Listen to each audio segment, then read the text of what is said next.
Muy buenos días, se da inicio a la sesión de hoy jueves. Señor secretario, sírvase verificar el quórum y la agenda. El quórum ha sido verificado, señor presidente. Tenemos quórum. Muchísimas gracias. Orden del día, señor secretario. La sesión ordinaria del día de hoy se inicia con la verificación del quórum, ya verificado. Una segunda conferencia del doctor Israel Montes de Oca, las mitocondriopatías, en su segunda parte, por el doctor Israel Montes de Oca, que es la segunda parte de una conferencia que ya se dio anteriormente, o se inició anteriormente, sobre las mitocondriopatías. El doctor Montes de Oca, profesor universitario de la amplia y larga experiencia, pionero en varias áreas relacionadas con la medicina interna, particularmente en el uso de agentes quimioterápicos en Venezuela, y ha naturalmente recibido múltiples reconocimientos, entre ellos el premio Alma Mater de la Universidad Central de Venezuela.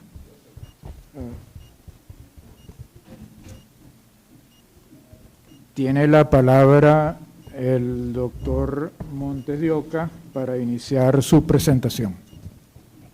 Buenos días. Gracias a la presidencia, al doctor Uníades y al doctor Andrés Sollano por permitirme hacer esta intervención, esta exposición de un complemento, que esta conferencia constituye un complemento de una anterior que se constituyó como primera parte. La primera parte se dio sobre el origen, estructura y funciones del complejo de la cadena respiratoria, las características genéticas, etcétera. Pero la segunda parte, que es tal vez la más importante para la utilidad que tiene estos problemas de las mitocondriopatías o enfermedades o disfunción mitocondrial, como se está llamando actualmente. Vamos a hablar sobre eso primero con las manifestaciones clínicas que representan las disfunciones mitocondriales, y segundo, por otra parte, hacer cómo sospechar el diagnóstico, por otra parte, y por último el tratamiento.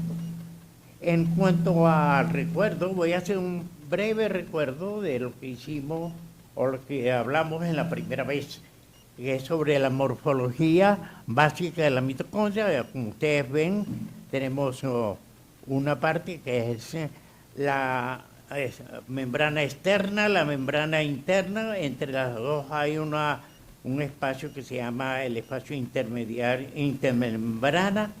Luego hay unos pliegues que se llaman crestas de la mitocondria, y por otra parte, dentro de eso está la matriz, que son muy importantes en todo lo que vamos a exponer posteriormente. Recordar el resumen de las funciones de las mitocondrias, en el cual lo importante son el metabolismo glucídico, el metabolismo graso, todo para llevar a una beta oxidación por una parte, y la producción indudable de la acetilcolina, que va a hacer posible entonces el funcionamiento de lo que se llama la función del ciclo tricíclico o el ciclo de Krebs, que son importantes porque el ciclo de Krebs es lo que produce las sustancias o enzimas que van a hacer posible el estímulo de lo que se llama el complejo de la cadena respiratoria para llegar al final, que es lo más importante, a través de la fosforilización oxidativa, para la producción total al final del ATP, o sea, del adenín trifosfórico, que es la parte más importante en la forma energética de la producción de la función de los órganos y los tejidos.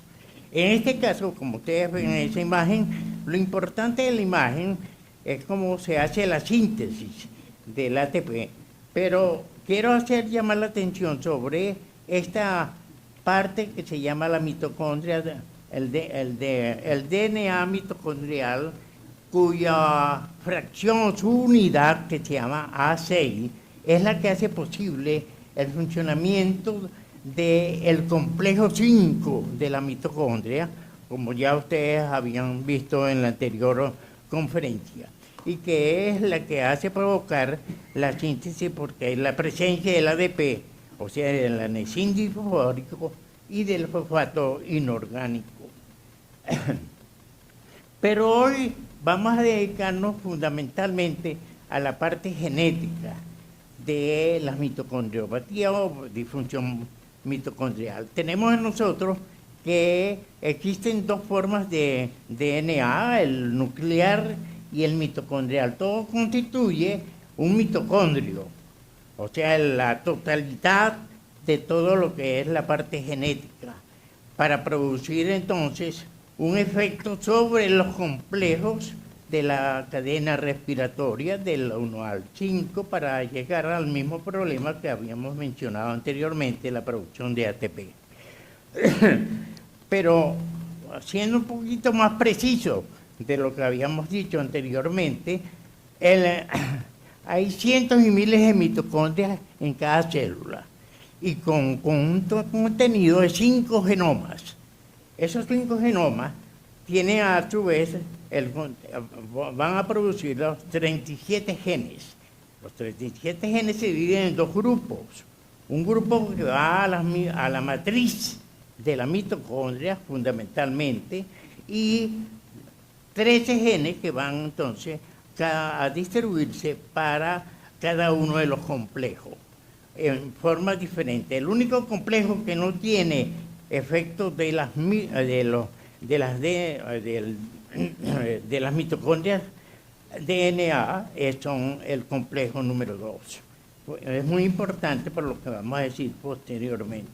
Ahora, ¿cuáles son las anormalidades genéticas que se suceden en las mitocondrias? Tienen fundamentalmente 2 vías.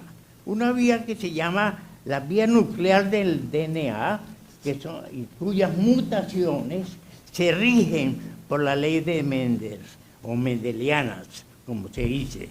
Y por otra parte tenemos el DNA mitocondrial, el que se rige por la parte mendeliana se llama nuclear, porque viene precisamente del núcleo de la célula. Y el DNA mitocondrial es el que se origina por prácticamente el efecto del señalamiento intergenómico entre el nuclear y el mitocondrial. Pero hay un factor muy importante que es la epigenética y el fenotipo para producir entonces los trastornos fundamentales de las mitocondrias desde el punto de vista genético. Ahora bien, es importante llamar la atención sobre que el DNA mitocondrial es heredado fundamentalmente, o vamos a decir casi totalmente, por la parte materna.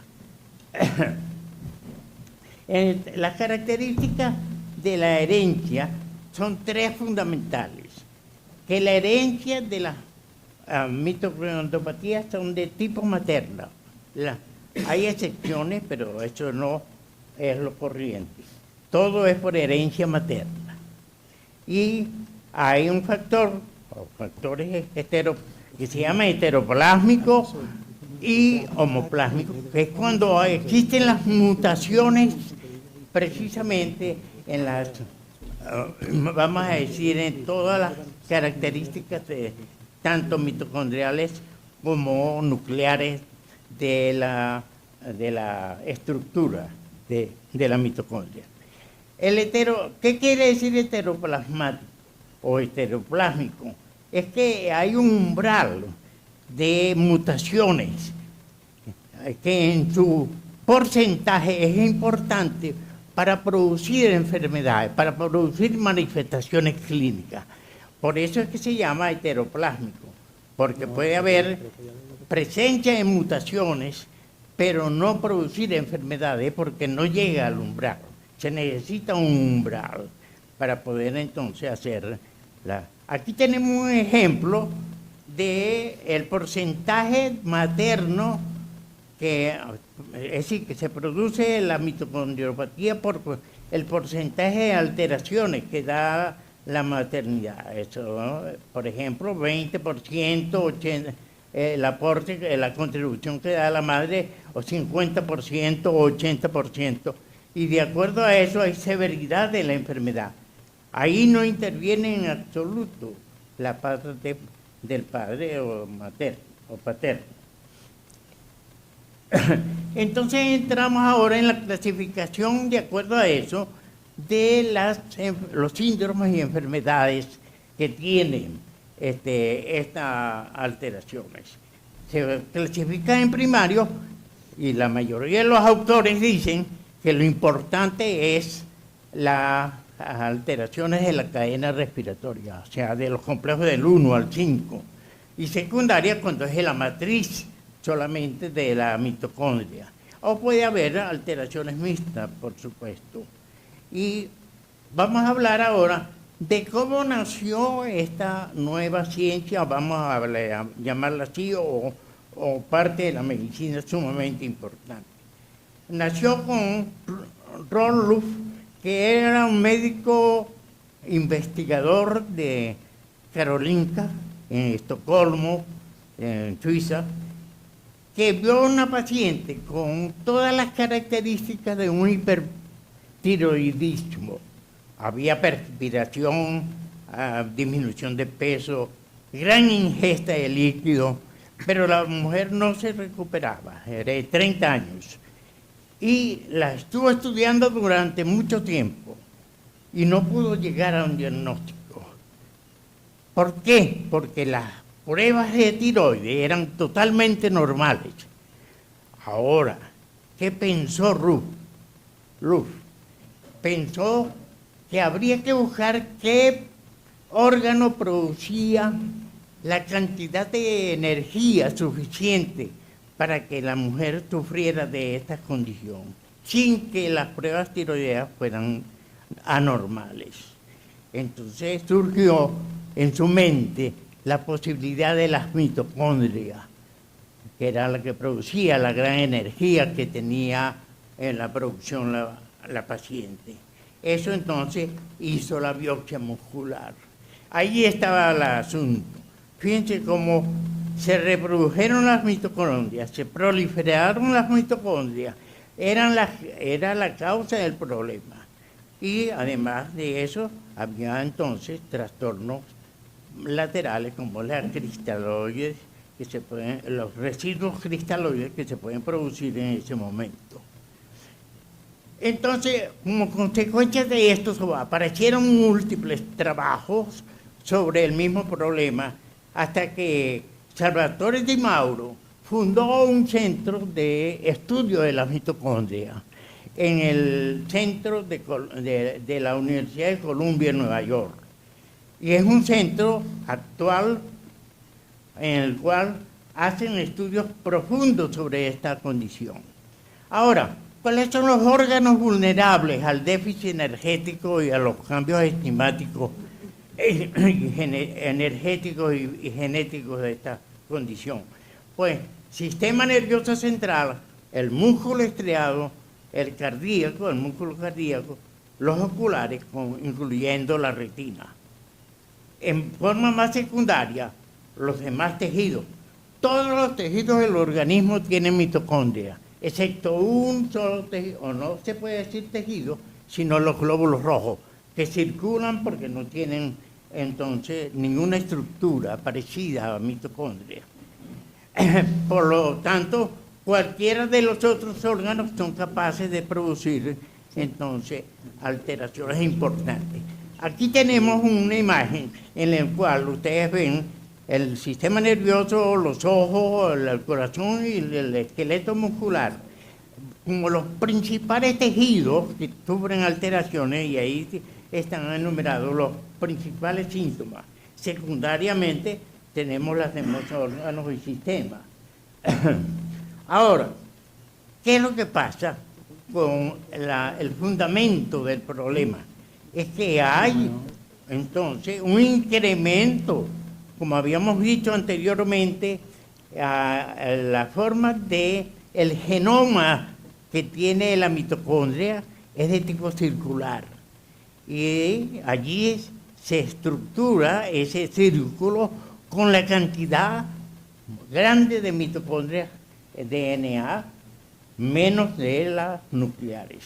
Pero todas pueden producir todas estas condiciones que están alrededor de esa lámina, en el cual verdaderamente son abundantes. En este momento ya hay más de 400 descripciones de estas enfermedades. Ahí tenemos, entonces vamos a dar un espectro muy breve de las principales condiciones mitocondriales que se conocen, las principales. Ahí están los epónimos, los acrónimos principales de las mitocondriopatías con alteraciones de los complejos de la cadena respiratoria, que es la clasificación que habíamos dado antes, o sea, son las primarias. Ahí tienen las denominaciones en inglés, todas esas que están allí son denominaciones, pero están en español los problemas fundamentales de cada una de esas condiciones. No las vamos a describir obviamente, pero como ustedes pueden observar, están las encefalomiopatías, están las retinopatías muy importantes, están además los trastornos variados desde el punto de vista también de la hematología, la producción de ácido láctico en gran cantidad. Y aquí vamos a nombrar un síndrome muy importante, el síndrome de Kirk-Shire, que tenemos por allí un ejemplo muy importante que ya vamos a mencionar. Aquí está el síndrome de Kirk-Shire, es oftalmoplegia con cardiopatía, retinopatía, retinitis pigmentosa, ataxia, sordera y cantidad de otras manifestaciones. Y cada uno de esos síndromes tiene los componentes de los, vamos a decir, de los tejidos que más necesitan de energía para poder funcionar.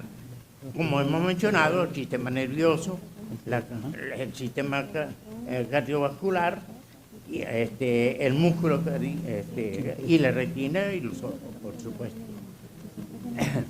Vamos entonces a dar algunos ejemplos de estas condiciones. Ahí tienen ustedes, por ejemplo, esta paciente con una encefalomiopatía mitocondrial avanzada, y si ustedes observan la foto, tiene una deformación muy grande, tanto de los pies como de las manos. Eso constituye el síndrome, o vamos a decir, la enfermedad de Charcot-Marie-Tooth, que es trastornos musculares, especialmente de la zona peroneal y de las manos, de los músculos del antebrazo y brazo. Pero a eso se agrega todo acá, como ustedes observan, la parte neurológica, que es una encefalomiopatía bastante severa con epilepsia. Y cuando uno hace los estudios para ver las alteraciones, vamos a decir, del sistema nervioso de estos pacientes, fíjense cómo puede ser múltiples alteraciones. En este caso, por ejemplo, alteraciones de ambos lóbulos temporales, como ustedes ven, pero puede ser en cualquier otro sitio. O puede ser en lesiones mínimas. Y aquí quiero hacer un comentario importante. Puede haber una sola mutación, pero producir varios síndromes. Esa alteración, esa mutación puede producir varios síntomas. Como es al contrario, puede haber múltiples mutaciones produciendo un solo síndrome. Esto es la gran, vamos a decir, dificultad que tiene generalmente el médico para poder hacer diagnóstico. Es muy importante desde el punto de vista muscular la intolerancia al ejercicio. Pacientes o personas que tienen intolerancia al ejercicio o debilidad muscular o fatiga, pensar en esta condición de mitocondropatía o de disfunción muscular, como es mejor llamarlo ahora, por mutaciones del DNA nuclear, fundamentalmente, y las células de Schwann. Eso es lo que pasa, por ejemplo, en el síndrome ese que mencioné de Charcot-Marie-Tooth, que es sumamente importante. ¿Por qué? Porque inhabilita físicamente a la persona. Cuando se hace la biopsia muscular, hay un gran requebrajamiento de las fibras musculares, con las mutaciones múltiples que pueden haber. Como dije, puede haber múltiples alteraciones por las mutaciones, por la cantidad de mutaciones que existen, y cambios en la cresta, por ejemplo, en el caso preciso que hemos mencionado.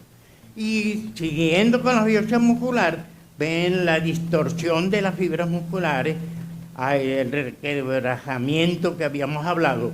Pero si ustedes observan bien la lámina, observen, hay unas coloraciones de color rojo, que son las deformaciones de las mitocondrias. Esas son alteraciones múltiples que tiene la mitocondria. Y eso es de interés. Desde el punto de vista ocular, múltiples manifestaciones.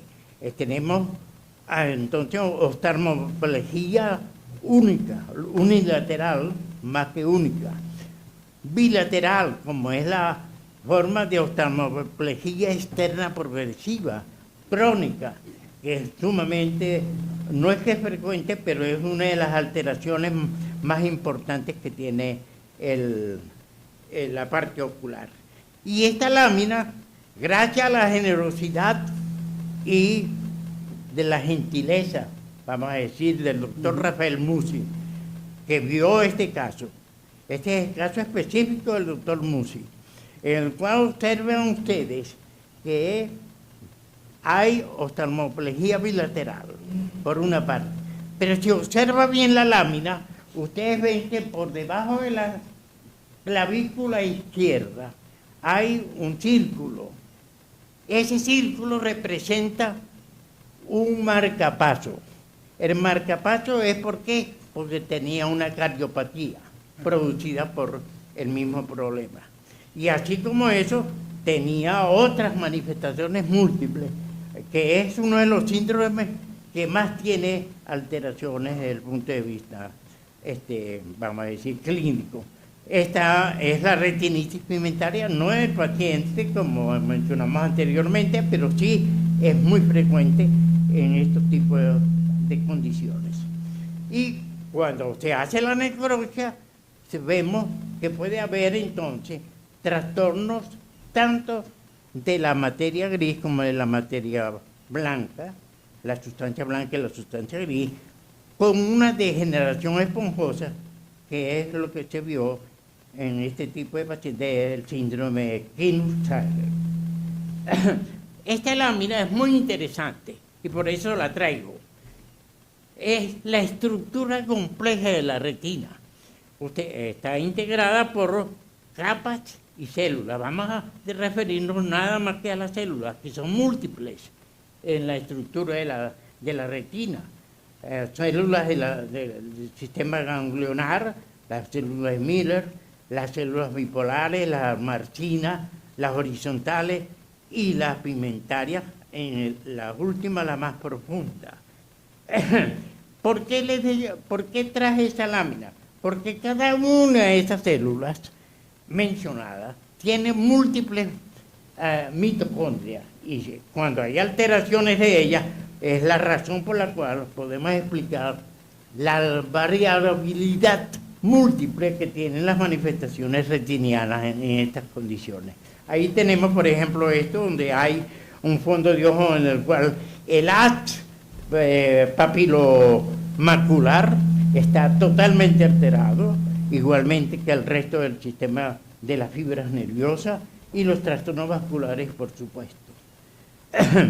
Ahí, con el avance que tenemos de la tecnología en oftalmología, en neurooftalmología, está la tomografía coherente óptica, donde ustedes ven cómo se puede ir observando la evolución de algunas condiciones, como es la neuropatía óptica hereditaria de Leber, en el cual hay una progresiva, vamos a decir, alteración de la mácula y del sistema papilomacular. Eso es muy importante, entonces, tenerlo como control. Y aquí quiero referirme, entonces, a un problema que el doctor Rafael Musi hizo el diagnóstico junto con un grupo en Cuba. Se llama la neuropatía óptica epidémica cubana por malnutrición. Yo quisiera que cuando yo termine el doctor Musi haga su comentario sobre este problema. Pero, fíjense, posteriormente a los estudios hechos en los pacientes que tenían esta condición, con trastornos retinianos, especialmente ceguera y desnutrición general que tenían, porque ese era el problema básico, hay alteraciones de la mitocondria cuando estudiaron el sistema nervioso de estos pacientes en Cuba. Y por eso se llama neuropatía óptica epidémica cubana, CEON, en el cual hay descripciones en las revistas internacionales publicadas por el doctor Musi, tanto en JAMA como en el archivo de oftalmología. Ahora, en la parte cardíaca, y aquí quiero oír que vea la atención los cardiólogos presentes acá, se producen grandes cambios, señores. Puede haber hipertrofia grande, especialmente en el segmento, en la parte superior del segmento cardíaco. ¿Por qué? Porque allí hay abundante cantidad de mitocondrias que al hacer las mutaciones se produce este problema. Pero también hay las dilataciones. Entonces, la dilatación como esta, por ejemplo, que pareciera como si fuera una enfermedad de Chagas, lo que uno ve en la enfermedad de Chagas. Y aquí quiero hacer un comentario muy importante en relación a esto, porque las enfermedades cardiovasculares pueden modificar y hacer aparecer la mitocondria con alteraciones y mutaciones, pero al reverso, las mitocondrias pueden ser las productoras del problema cardíaco. ¿Cuál es el problema cardíaco? Lo que acabamos de decir, pero además de eso, arritmias, bloqueo, taquicardia, trastorno de las proteínas, especialmente por mutaciones del DNA mitocondrial.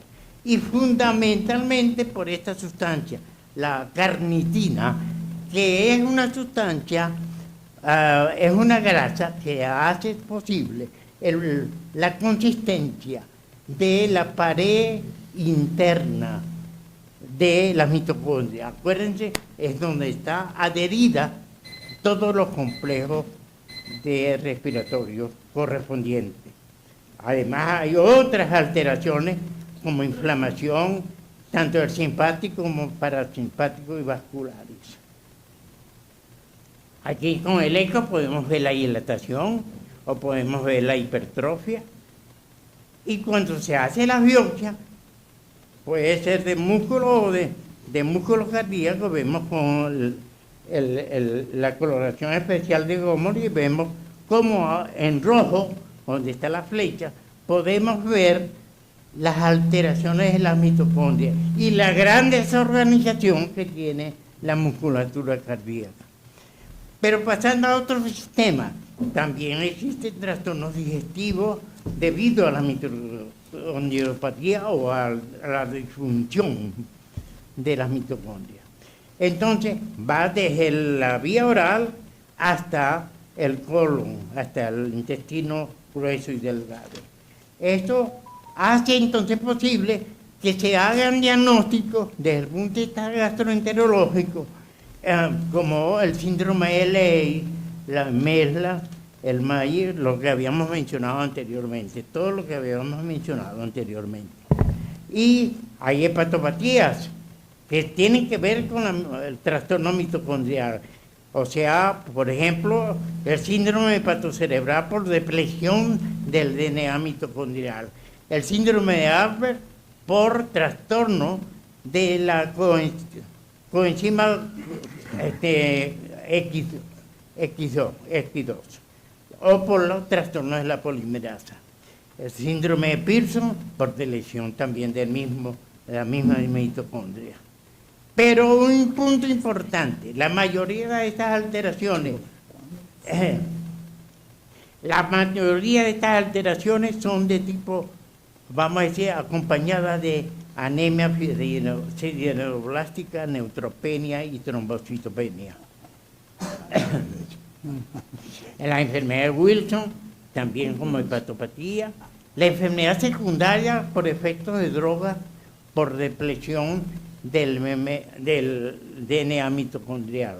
Y la enfermedad de carnitopalmotoil transferasa, que es muy importante también en la parte cardíaca. Tenemos manifestaciones endocrinas, igualmente con una mutación en las células beta para producir diabetes que acompaña a estas condiciones. Y desde el punto de vista hematopoyético, tenemos que el 30% por lo menos de las mitocondriopatías tienen un trastorno de hematopoyético, ya sea por síntesis del ATP, por la apoptosis, etc. En el riñón tenemos que el 95% de la energía renal proviene de las mitocondrias, y tanto del transporte activo como el secundario. Y las enfermedades más frecuentes renales son la tubular y el síndrome nefrótico. Y existen actualmente el estudio de enfermedades que se extendió, por eso es que ahora se conocen cada vez más número de condiciones, en oncología, en medicina reproductiva, en psiquiatría. Fíjense, hasta en psiquiatría tenemos trastornos de las mutaciones, síndromes neurodegenerativos y odontología. ¿Cuándo y cómo sospechar el diagnóstico? Para ya finalizar prácticamente. Se hace a través de... Doctor Montevideo, le ruego haga una síntesis final. Dígame. Le ruego que haga una síntesis final, que ya estamos sobre el tiempo. Ya estamos finalizando. Tenemos por el síndrome de la parsimonia o por la ley de lo común y no común, es decir, la reunión, la inexistencia de la relación entre los síntomas de dos o más órganos para hacer el diagnóstico de otras enfermedades. La sospecha diagnóstica se hace si hay una encefalomiopatía con trastornos oculares y trastornos sistémicos, podemos pensar en esa condición rápidamente. Puede hacerse una evaluación diagnóstica inicial, tanto desde el punto de vista sanguíneo, orina, con las imagenologías siguientes, pero lo más importante es la biopsia muscular, el estudio genético y la epigenética, no hay duda. Las alteraciones musculares van desde lo normal hasta la desaparición de las mitocondrias, o las alteraciones que pueden ser en más o en menos, como las mitocondrias gigantes, la mitocondria proliferación o depresión de mitocondrias, y los epónimos suficientemente dichos acá. Se usa una tabla para el diagnóstico que coordina la alteración de mutación en la parte superior, la correlación entre los síntomas y los signos, se hace el diagnóstico del síndrome correspondiente. Y todo se debe a la disminución del ATP y del aumento de las especies reactivas del oxígeno que aumentan esta reacción. Y la apoptosis al final, que son de variadas formas, pero que tienen importancia para el diagnóstico de estas condiciones. Hay formas, intentos de tratamientos muy importantes, puede ser sintomática, pero la mayoría de los tratamientos, para finalizar, son simplemente, vamos a decir, paliativos. ¿Por qué? Porque no hay especificidad de poder hacer un tratamiento específico. Sin embargo, hay condiciones, por ejemplo, como la inducción de células madre que es lo más nuevo, con creación de modelos en mutaciones, la inducción de terapia genética, lo nuevo, el aminoácido taurino, que es muy importante porque evita el aumento de las especies de oxigenación. Y para los que están interesados en ampliar sobre el conocimiento de estas condiciones, les recomiendo este libro, Mitochondrial Medicine, que es los productos de los estudiosos de estas condiciones, especialmente Salvatore Di Mauro. Y por último, mi pensamiento para ustedes. Conocer las ciencias biogenéticas aportan vías para el estudio omnisciente de las enfermedades, y el diagnóstico emerge solo cuando se aplica la excelsa virtud del razonamiento clínico. Muchas gracias.